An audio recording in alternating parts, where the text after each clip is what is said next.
From the farmers and ranchers of Farm Bureau, this is Farm Weekend. Trade tensions appear to be slowly thawing between the United States and China. Chad Smith has more on what that means for agriculture.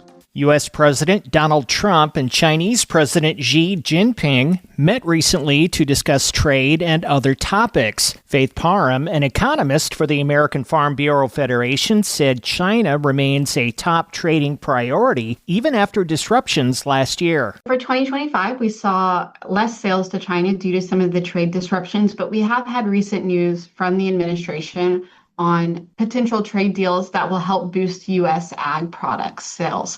We are seeing ships head towards China, so that is a good sign, but we're waiting for more, obviously, as the details come out from this negotiation. During recent talks, China and the U.S. agreed to some additional agricultural purchases on top of commitments made last year. The White House has put out a fact sheet kind of detailing some of the agreements they came out to, which is about $17 billion a year of ag products on top of the purchase commitments made in October. So that deal is still in place, plus on top of that additional $17 billion.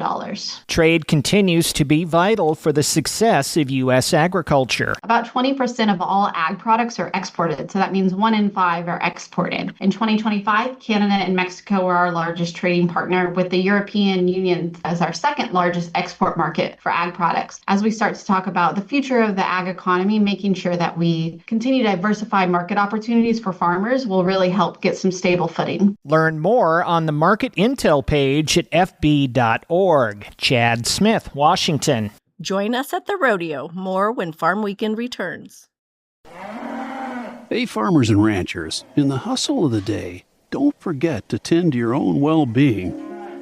Just like you check on your cattle and crops, take a moment to check in with yourself and your neighbors. Mental health is just as crucial as the health of your farm. So let's look out for each other. Reach out, lend an ear, and remember, it's okay to ask for help. This message brought to you by Kansas Farm Bureau and Kansas Farmers Union.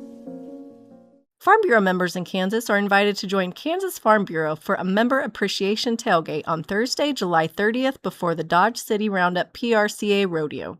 The tailgate is free to attend and will be open from 6:15 to 7:30 p.m. Contact your local county Farm Bureau for more information.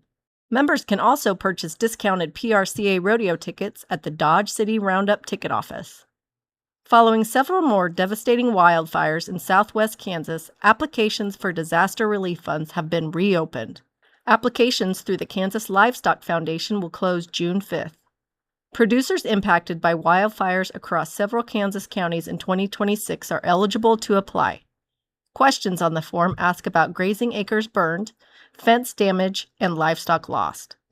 Applicants do not have to be Kansas Livestock Association members. Learn more by calling the Kansas Livestock Association.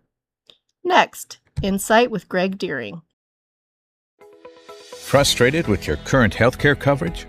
Kansans are saving up to 60% a month with Kansas Farm Bureau health plans. Choose from individual and family plans, short-term coverage, or dental and vision plans. It's quality coverage you can afford.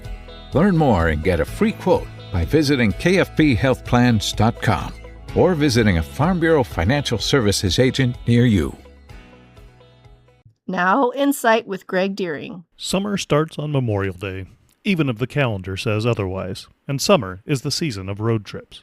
Families loading up for vacation, or maybe just a quick drive to somewhere different, and this summer, millions of miles will roll by on our nation's interstate. They'll get us there fast, no question. The interstate system is a marvel of efficiency. But that speed comes at a cost. Long, straight lanes, gentle curves, one-way traffic. It's driving stripped down to the most functional form, and maybe its least memorable. It wasn't always that way. This year marks 100 years of Route 66, the Mother Road, a highway that wasn't just about getting somewhere, but experiencing everything along the way. From Chicago to Santa Monica, it connected people to places, motels, diners, service stations, and the stories in between.